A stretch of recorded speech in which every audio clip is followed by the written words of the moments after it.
Gandhinagar RTO વિભાગે એક મહત્વપૂર્ણ કાર્યવાહી કરતા SS stone automated testing centre સામે બોગસ ફિટનેસ સર્ટિફિકેટ આપીને વાહનોના બોગસ ફિટનેસ સર્ટિફિકેટની ફરિયાદ નોંધાવી છે।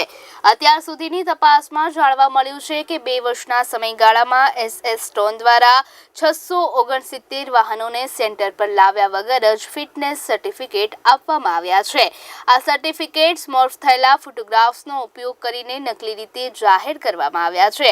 આ ઉપરાંત આ પ્રકરણમાં ચકાસણી દરમિયાન 1126 વાહનોના કેમેરા પર ચેક કરવામાં આવ્યા હતા, જેમાં 629 વાહનોને ખોટા ફિટનેસ સર્ટિફિકેટ આપવામાં આવ્યા હોવાનું સામે આવ્યું છે, જેના પરિણામે 7.36 લાખ રૂપિયાની વસૂલાત કરવામાં આવી હતી। આ સેન્ટર વિરુદ્ધ ચિલોડા પોલીસ સ્ટેશનમાં ફરીથી ગુનો નોંધવામાં આવ્યો છે અને સમગ્ર કેસના મામલે આરટીઓ વિભાગે હવે તપાસ હાથ ધરી છે।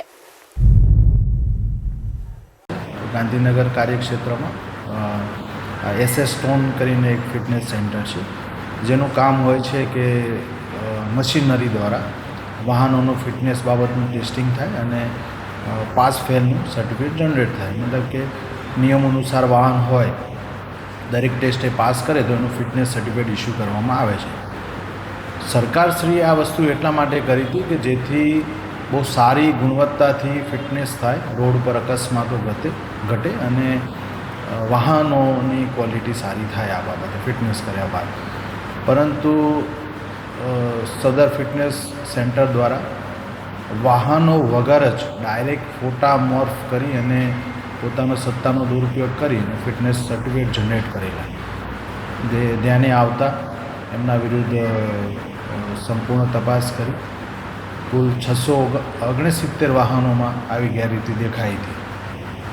એ વાહનો ક્યાં હતા એનો કોઈ ખુલાસો એમના દ્વારા થયેલ નથી, તો એમના વિરુદ્ધ પોલીસ કાર્યવાહી કરેલ છે, એફઆઈઆર દાખલ કરેલી છે અને આવનારા સમયમાં એમના વિરુદ્ધ કાર્યવાહી ચાલશે। કેટલા વાહનોનું કોમ્પાઉન્ડ હતું, કેટલા સમયથી ચાલતું હતું અને અંદાજે કેટલી રકમ ઉઘરાઈ લીધી હશે? ઘણા ચાલવામાં તો લગભગ 2-3 વર્ષથી ફિટનેસ સેન્ટર ચાલુ હતું, 2-1 વર્ષથી। એમાં કુલ અહીંયાથી જે તપાસ થયેલા મતલબ વડી કચેરીથી